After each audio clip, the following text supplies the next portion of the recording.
Hello everyone, 11th JEE NEET most expected reaction series की आज हमारे पास ये फर्स्ट रिएक्शन है जो कि इनकम्प्लीट रिएक्शन है। हमें इस रिएक्शन को कंप्लीट करना है और बताना है कि A और B और C हमारे कौन कंपाउंड्स हैं। तो चलिए फिर शुरू करते हैं आज की अपनी ये वीडियो।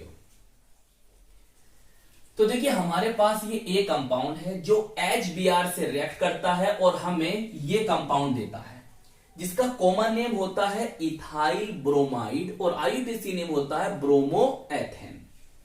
फिर वो एक्वस KOH से रिएक्ट करता है तो बी ऑप्टेंड होता है और हम इसी कंपाउंड की रिएक्शन अगर एल्कोहलिक KOH से कराएं, एल्कोहलिक KOH से कराएं, पोटेशियम हाइड्रोक्साइड से कराएं तो हमें दोबारा ए कंपाउंड ऑब्टेंड हो जाता है। और जो बी हमें बना था उसकी हम सोडियम कार्बोनेट और I2 की एक्सिस लें तो हमें सी ऑब्टेंड हो जाता है। तो ये इस तरह से आपको ये रिएक्शन दे रखी है, इसे हमें करना है कंप्लीट। देखिए क्या करें, देखो अगर हम इससे देखें CH3 CH2Br, क्लियर। देखें तो ये HBr से कोई ए कंपाउंड था, उसने HBr से रिएक्ट करी है तो ये बना है। अगर हम इसमें से HBr को निकालें, देखो निकाल रहे हैं हमने, यहां से H को निकाल दिया, यहां से Br को निकाल दिया तो ये बना और इनके बीच में क्या आ जाएगा, वैलेंसी को सेटिस्फाइड करने के लिए डबल बॉन्ड। तो ये क्या बन गया, इसका कॉमन नेम होता है एथिलीन या इथाइलीन पढ़ सकते हो और इसका आईयूपीएसी नेम क्या होता है, एथीन।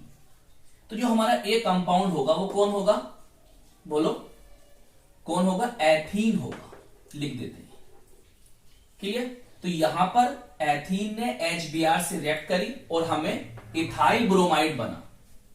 यहां पर आपने क्या देखा, यहां पर इलेक्ट्रोफिलिक एडिशन रिएक्शन, क्लियर। अब आगे चलते हैं। देखिए अगर हम एक्वस KOH ले रहे हैं तो क्या होगा, यहां पर न्यूक्लियोफिलिक सब्स्टिट्यूशन रिएक्शन होगी।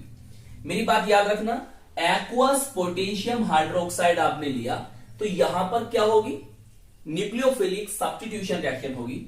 मतलब K और Br यहां से, KBr यहां से निकल जाएगा, क्लियर। और यहां पर आ जाएगा CH3 CH2OH, clear. Br leaving group होगा और जो OH है आपका न्यूक्लियोफिलिक रीजेंट या न्यूक्लियोफाइल है। इसका कॉमन नेम क्या होता है सर, इसे हम कहते हैं इथाइल एल्कोहल और आईयूपीएसी नेम होता है एथेनॉल। बताइए, तो अभी तक आपको A ऑब्टेंड हो गया है और आपको ये कौन है भाई, B ऑब्टेंड हो गया, क्लियर। अब देखो अगर हम इसकी रिएक्शन मतलब क्या करें, या इसकी रिएक्ट हम एल्कोहली KOH से कराएं तो हमें क्या देखने के लिए मिलेगा, हमें दोबारा ये ऑब्टेंड हो जाएगा। ये तो लिखा है देखो, ये ऑब्टेंड हो जाएगा। तो यहां पर आप कौन सी रिएक्शन देखोगे, देखो आप क्या देख रहे हो, खुद जो आप देख रहे हो वो देखो भाई। हम देख रहे हैं कि यहां पर हाइड्रोजन 3 है, यहां हाइड्रोजन 2 है, मतलब एक हाइड्रोजन यहां से निकला है। हम देख रहे हैं कि इसमें Br मतलब जो कि हैलोजन है वो था, मगर इसमें नहीं है। हाइड्रोजन भी निकल गया और हैलोजन भी निकल गया। ऐसी रिएक्शन जिसमें किसी मॉलिक्यूल से हाइड्रोजन और हैलोजन भी निकल जाए तो हम उसे कहते हैं डिहाइड्रोहैलोजिनेशन रिएक्शन। डी माने निकलना, हाइड्रो माने हाइड्रोजन का और हैलोजन मीन्स हैलोजन, मतलब जैसे फ्लोरीन क्लोरीन ब्रोमीन होते हैं ना, तो Br जो है हैलोजन है। तो यहां पर आपने क्या देखा, यहां पर रिएक्शन हुई डिहाइड्रोहैलोजिनेशन, जो कि एक कैसी रिएक्शन है, एलिमिनेशन रिएक्शन है, क्लियर।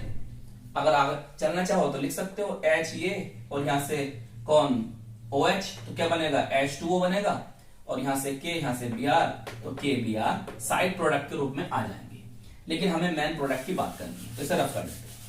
बात समझ में आ गई, एक एक स्टेप समझ में आया। अब देखो जो आप बी की रिएक्ट करा रहे थे इससे, यहां पर आपने Na2CO3 लिया, सोडियम कार्बोनेट। अच्छा, सोडियम कार्बोनेट का जो एक्वस सॉल्यूशन होता है वो कैसा होता है? Na2CO3 सोडियम कार्बोनेट का जो एक्वस सॉल्यूशन होता है वो कैसा होता है? बेसिक सॉल्यूशन होता है। कैसा होता है? बेसिक।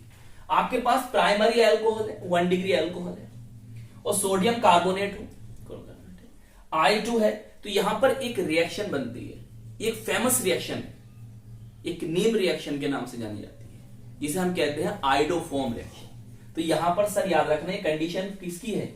ये कंडीशन हो या यहां पर NaOH या KOH आ जाए जो कि स्ट्रॉन्ग बेस है, तो इसका जो एक्वस सॉल्यूशन होगा वो भी तो स्ट्रॉन्ग बेस ही होगा, NaOH बनेगा। यहां पर अगर देखें तो एक्वस सॉल्यूशन में सोडियम कार्बोनेट से क्या बनेगा आपको? NaOH बनेगा। तो NaOH देखें, KOH देखें, या फिर सोडियम कार्बोनेट देखें प्लस I2 देखें, और यहां आपके पास प्राइमरी अल्कोहल हो, क्लियर, या CH3CO ग्रुप, जिस कंपाउंड के अंदर CH3CO ग्रुप आ जाए, या वो कंपाउंड जो ऑक्सीडाइज्ड होकर CH3CO ग्रुप दे, तो ये कंपाउंड भी क्या ऑक्सीडाइज्ड होकर CH3CO ग्रुप देगा, तो वो सभी कंपाउंड जो होते हैं आइडोफॉर्म रिएक्शन करते हैं। तो यहां पर क्या हो जाएगा? सिंपल सी आंसर आएगा हमारा, आइडोफॉर्म बनेगा, CHI3। तो ये हो गया आपका C। इसका आईयूपीएसी नेम क्या होता है? Try आइडो methane. क्या नाम होता है? ट्राई आइडो मीथेन, और वैसे हम इसको आइडोफॉर्म कहते ही हैं। तो बताइए, आपको पता चला A कौन था?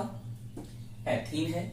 आपको पता चला B कौन था? इथाइल अल्कोहल या एथेनॉल बोल दो। आपको पता चला C कौन है? आइडोफॉर्म है, जिसका येलो PPT होगा, येलो PPT बोले तो प्रीसिपिटेट। क्लियर? तो चलिए आप इसे नोट कर लीजिए।